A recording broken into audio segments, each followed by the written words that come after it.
Things are gonna get dicey for the rest of the country now, people. I think we already know. That's right. That's right, people, man. Let's talk about this one because while we've talked about all of the importance, obviously, of the Miami Hurricanes signing Darian Mensah and Cooper Barkett, this changes everything. Like, I hate that term, but it really, really does. This changes everything.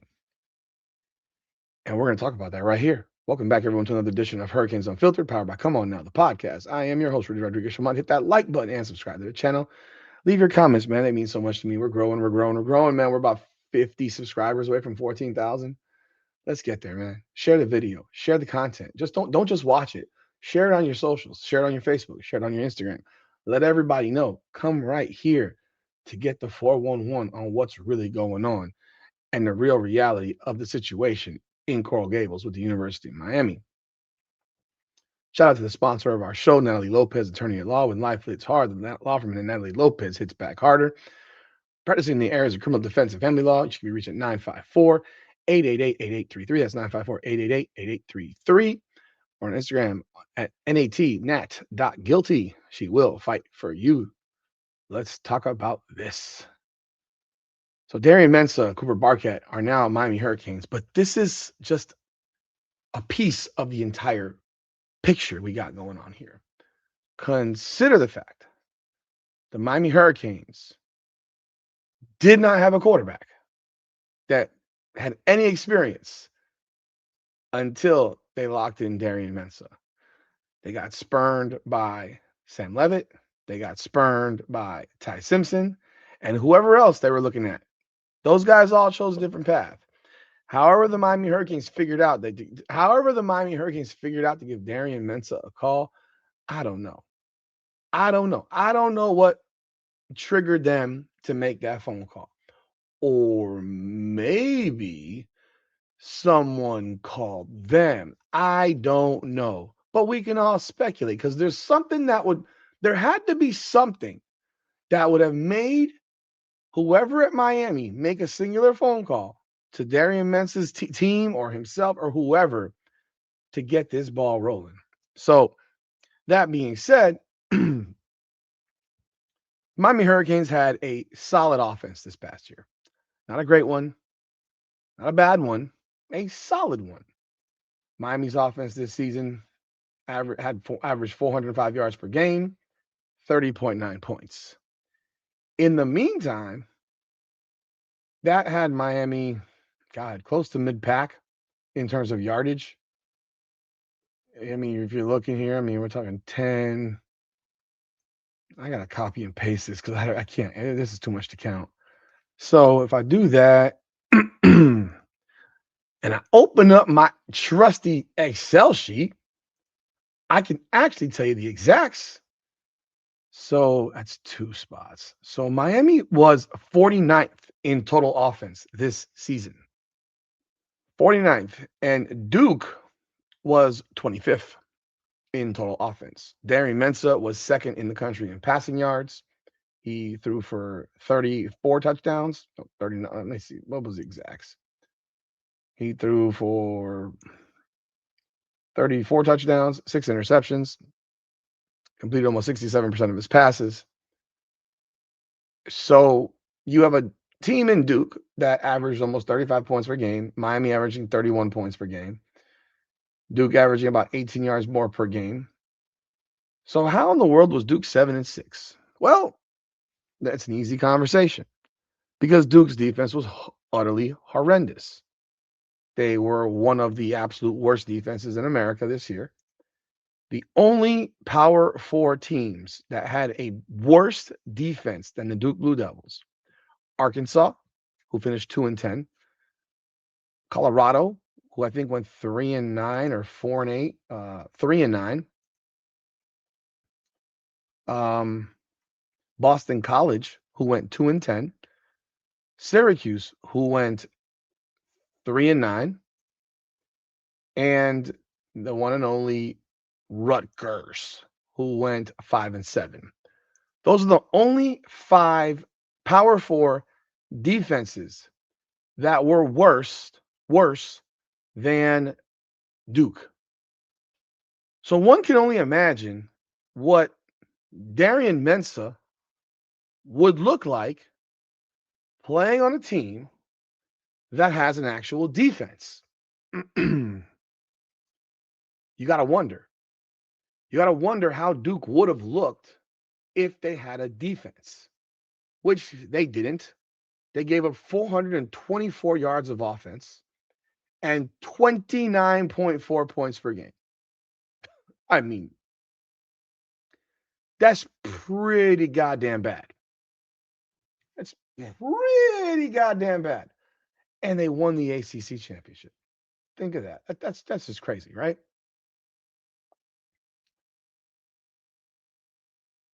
There were only there weren't that many teams that gave up more points than Duke. Syracuse, Arkansas, UCLA, Oklahoma State, Rice. Is Rice in the Big 12? I think they are. If they are, 5. Boston College, Baylor, Purdue, Rutgers, West Virginia, Colorado, Mississippi State, Va Tech, Michigan State, and Temple. So only 15 teams gave up. Is Temple in a Power 4 conference? I'm not even sure anymore. Are they? No, they're not. So Temple's not even. So 14 teams in Power 4 conferences gave up more points than Duke. Duke's defense stunk. And I am sure that whenever the phone call came for Darian Mensah, he was like, yo, first of all, I'm going to a school that just played for the national championship. I've got a running back that busted over 1,100 yards and looked like the second coming of Ricky Williams in the playoffs against the best teams in America.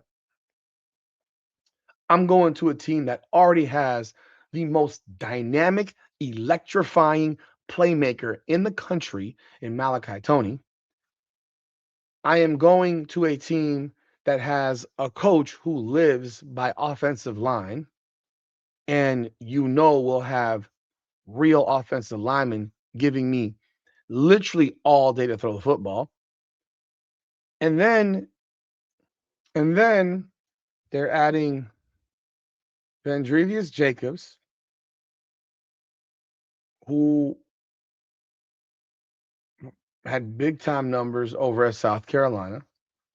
They're adding, this is what he's probably looking at. They're adding him.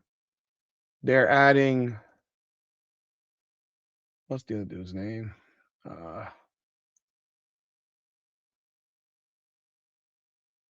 Where is the other dude? Cam Vaughn, who puts up numbers at wide receiver. So I got now 2 more weapons at wide out, along with the most electrifying player in the country in Malachi Toney. I've got a 6'4" Calvin Johnson lookalike in Joshua Moore, who's going to be a sophomore. I got Dalen Upshaw, a speedster. And I'm bringing my boy with me, Cooper Barkett, like 1,000+ yard wide receiver, all conference receiver. Hello. Oh yeah, and if I got this kid Elijah Lofton, who we can finally maybe utilize as a tight end. I mean, hello. I was averaging 425 yards in offense per game at Duke. At Duke, what you think I'm gonna what do you think I'm gonna average playing at Miami? Threw for almost 4,000 yards at Duke. He can look back at that film of Cam Ward and be like, yo, I'm more talented than Cam Ward.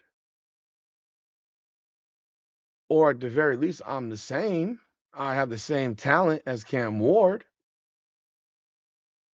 Yo, This isn't even a conversation. It's not even a conversation.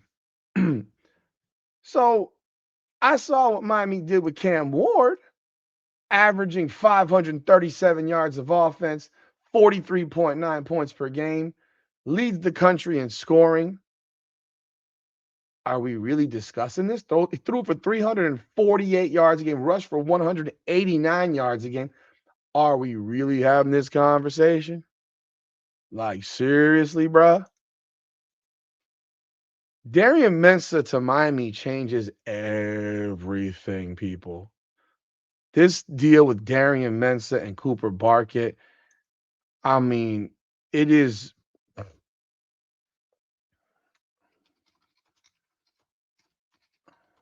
I the odds for Miami before the Darian Mensah pickup were like plus 2,000 for futures. And I saw today that the futures number changed to like plus 1,300 for Miami. So it jumped. It jumped. So Miami is now this is on FanDuel. So right now it's plus 650 Notre Dame, plus 700 Ohio State, plus 700 Texas, plus 700 Indiana, plus 950 Oregon, plus 1,100 Georgia, and then plus 1,300 Miami. Before this, Miami was behind A&M, LSU, Texas Tech at plus 2,000. So this signing jumped Miami up into into 1, 2, 3, 4, 5, seventh for odds. Now, I think that's still low personally. I think if you're betting on if you're a betting man, you need to take that number on Miami and bet big. Because Notre Dame's only up there because their schedule is podunk cake overall, except for playing us. And they bring back a lot of their team, albeit they lose their best player, Jeremiah Love. I do find it interesting how people are completely glazing Notre Dame and the fact that Notre Dame, while they had a decent portal, they only brought in 7 dudes and lost 15. They brought in Tion Gray. They brought in Malin Graham. That's from Oregon and Ohio State. They brought in Francis Brew out of Pitt. They brought Jaden Sanders out of Michigan, Keon Keeley out of Alabama, Quincy Porter out of Ohio State, and DJ McKinney out of Colorado. Now, hey, people may think they're great. That's wonderful. You still lost Jeremiah Love. Like that didn't change. And none of these dudes is a running back. None of these guys are running backs. So I don't know who they're gonna have playing running back. I don't know if the other running backs stuck around or not, but he ain't Jeremiah Love. And CJ Carr will be better. But who exactly did Notre Dame play after they lost their first 2 games? They played largely a bunch of bums. Largely a bunch of bums, and their schedule is largely a bunch of bums. I'm not saying Miami's schedule isn't largely a bunch of bums as it is based on the end of this past season. It is. It's heavy bum. And that's even more reason that Miami's number should probably be like plus 700 also. All that said, this is game changing. This changes everything for the nation, for the Miami Hurricanes. It changes it in so many ways that it's beyond even the season. It changes it to the point where this is now the destination for any big time quarterback. Period. Miami Hurricanes are now proven to be the quarterback for transfers. For big time transfer quarterbacks, you're going to get paid and you're going to show out and you're going to play with big time talent. You're going to have the Cam Ward experience where you come in as a 6-6 guy, get put with talent and find out who you really are because you didn't have it at Washington State. But you're going to find out who you really are. And if you perform, you're going to make a gazillion dollars and potentially be the number 1 pick in the draft. Like Darian Mensah right now. I know people are saying that the people that funny, he's not projected as a first round pick right now for this season, which is shocking to me because I think he's better than Fernando Mendoza personally. This is not a glaze. This is not a biased opinion. I'm not a Duke fan. Like, what do I care? Like, I'm not a Duke fan. So why would I? He was better than Fernando Mendoza. Like he just was. He was. He was arguably the best quarterback, arguably the best quarterback in the country this season. And that's at Duke with 1 guy to throw the football to. And now he's got 6 plus Mark Fletcher plus Gerard Pringle plus Marty Brown plus Jordan Love. I mean, there won't be enough footballs to go around. I don't even know what kind of offense we're going to run right now. Maybe we're moving back towards air raiding that mother and chucking it all over the field, because that's a genuine possibility with a guy like this. I'm sure we're going to run the football, but with a guy like this, I mean, can you imagine the amount of empty boxes that Mark Fletcher and these guys will see at running back? Oh my God, they'll be like, "Oh my word, look at all that room." This is offensively scary. It's so offensively scary that it's offensive, because it's petrifying if you're the other team having to look at this. But it also changes the dynamic for the future beyond this year. Miami is the destination for the big time quarterback. Now, mind you, look, Darian Mensah got 2 years available. He can potentially play here for 2 years. I'm not saying he will. We can hope. But if he balls out, he probably turns pro. He probably ends up being the number one pick in the draft. He probably ends up the number one pick in the draft if he does what Cam Ward did. Maybe Arch Manning might be as well. It's a possibility for Arch Manning because his last name is Manning.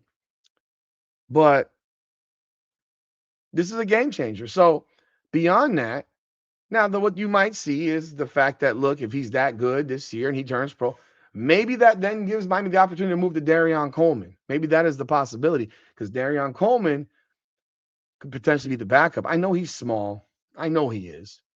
But he's athletic as hell, and they love him. I mean, they wanted that dude for a couple of years. They got him, and he knows he's not going to play this year. He knows he's going to sit, whether or not he red shirts or if he plays. You know, the Luke Nickel, factor in this situation as well exists. But if he gets reps, maybe he could be the QB in training for next year. Maybe Miami moves away from that transfer situation, or maybe they find out that, you know what, he might not be the guy. We're going to go get another transfer. That's a possibility. It exists. It's been proven now that if Miami makes a phone call, they got the dollars to back it up. They got the dollars to show you that this is where you belong. I'm thrilled that Sam Levitt didn't come here. I'm thrilled that Ty Simpson said no, because this guy's better than both of those guys. Like, this is a home run. This is a grand slam. I don't even understand how he's not listed as number one player in the transfer portal. Like, the fact that he's listed at number 10 is kind of ridiculous. I mean, it's realistically kind of ridiculous that he's ranked as number 10 in the portal behind Levitt, Coleman, whatever, the Princewell dude from Ole Miss, Jordan Seaton, Chaz Coleman, Damian Wilson's going to Miami too. Drew Messmaker from North Texas. Okay, he's the other quarterback. He's the only QB that threw for more yards than Darian Mensah. We played in North Texas. He didn't play in the ACC. You know, Jacarius Peak, Brennan Sorsby, and then you got Darian Mensah. I just think this is humongous. It's a game changer. It's a program changing type of situation.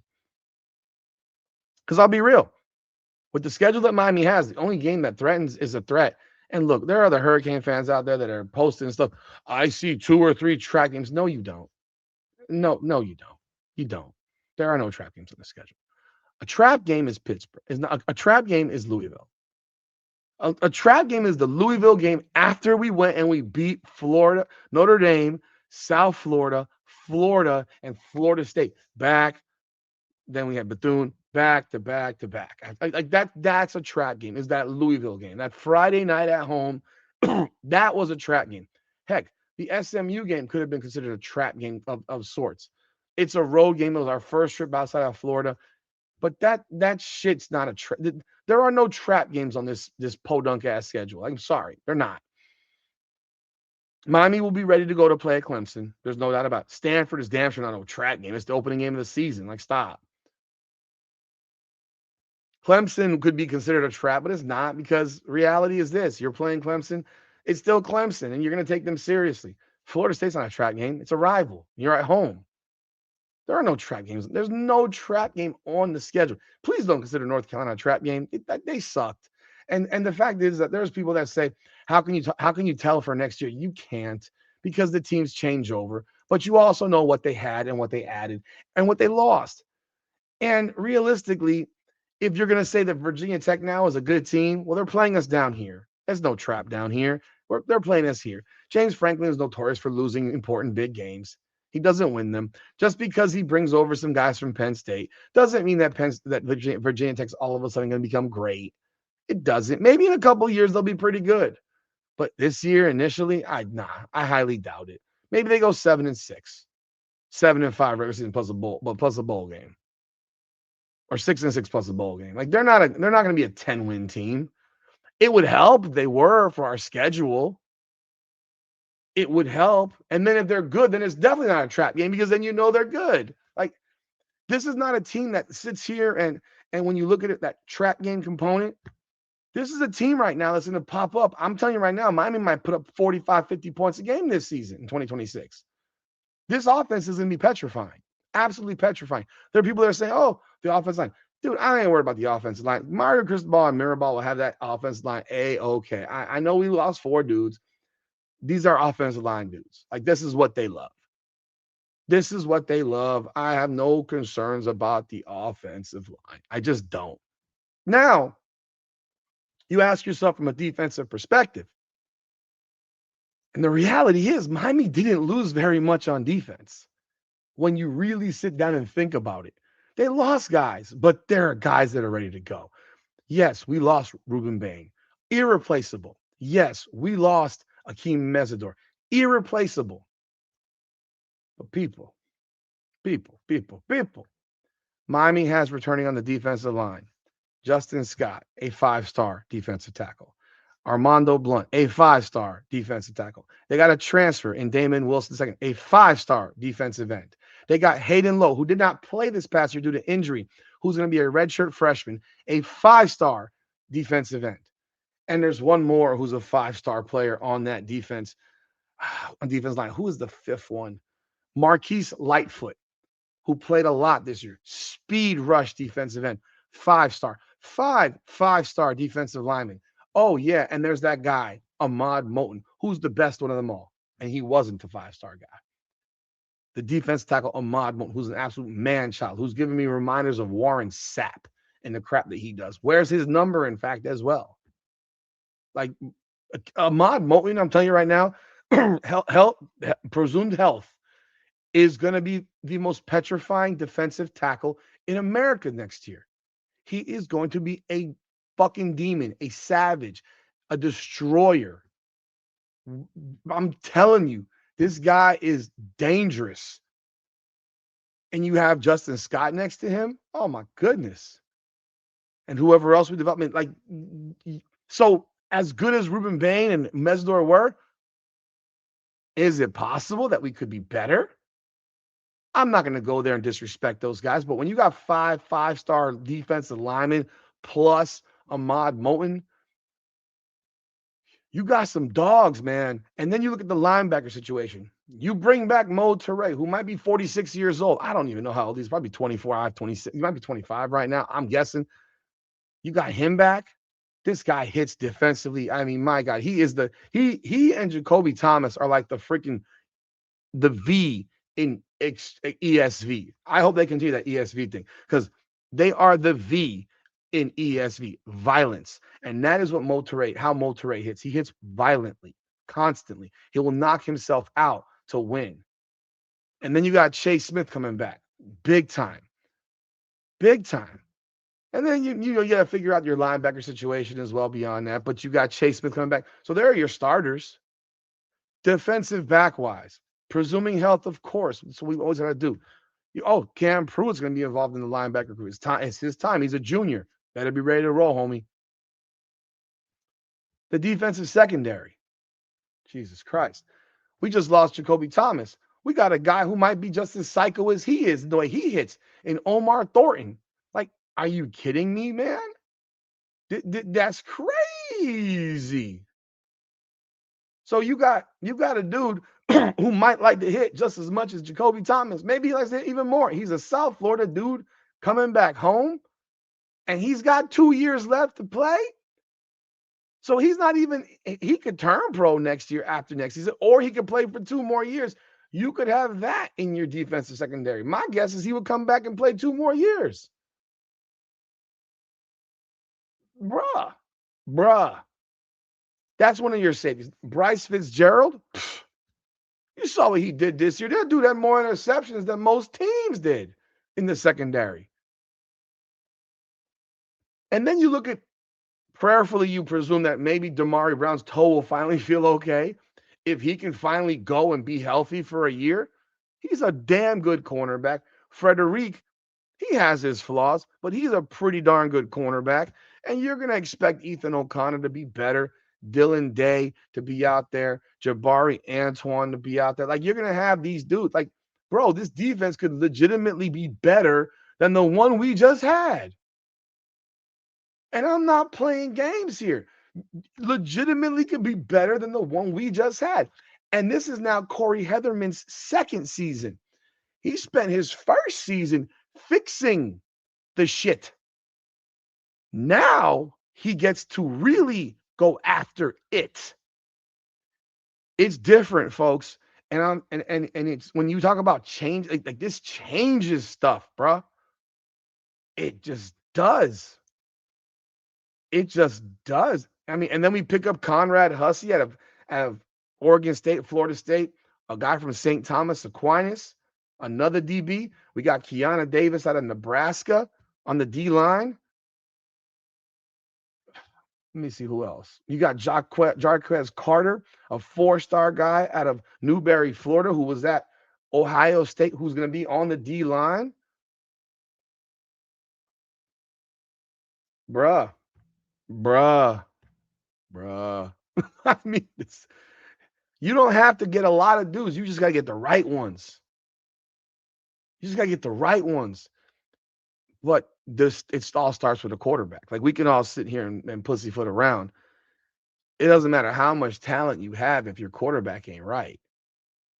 If your quarterback is not right, it doesn't matter what your talent is, because it all starts with a quarterback. Like, people can sit here and always talk about every other position. If you don't have a legitimate quarterback, you are not going to win a national championship. It's just that simple. You're not going to play for one. You're not going to get to one. You're not going to make the playoffs. Like, this team under one of these younger dudes is not a playoff team. We got to be honest about that. You throw out Luke Nickel out there, you throw out Darian Coleman out there, like, all respect to those guys. Those guys haven't played. They're probably not a playoff team, with the exception being that the schedule's so bad that maybe they could be. But they're not a national champion contending team. With the addition of Darian Mensah and Cooper Barquette to go with what we got, that's a national champion contending team. That's a team that should be favored to win the national championship. Being 100% real, Miami should go 16-0.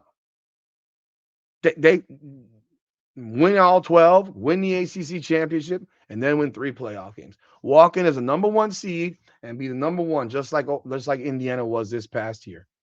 Serious. I'm not joking around, and I don't do this. But this is the type of stuff that changes everything. It is what it is. I'm excited. You should be excited. It's crazy that a week and 8-9 days ago, we're sitting here having just lost the national championship in misery, miserable, feeling terrible, still not knowing 100% our quarterback situation, even though we had a pretty good idea that it would be Mensah. But now it's official. Now it's been made. And even on that day, Barkett wasn't a part of it yet. I don't believe he was a part of it yet. He came out. I think his stuff got held as well. We didn't know that he was in the portal until like the Tuesday. We knew Mensah was trying to jump in right at the end. We didn't know about Barkett until I think it was Tuesday that he jumped in the portal too. And they held his paperwork to the last second. It's big time, folks, here. And yeah, this changes everything. Y'all let me know y'all thoughts in the comments. Hit the like button and subscribe to the channel. This Hurricanes Unfiltered, powered by Come On Now, the podcast. Come on now.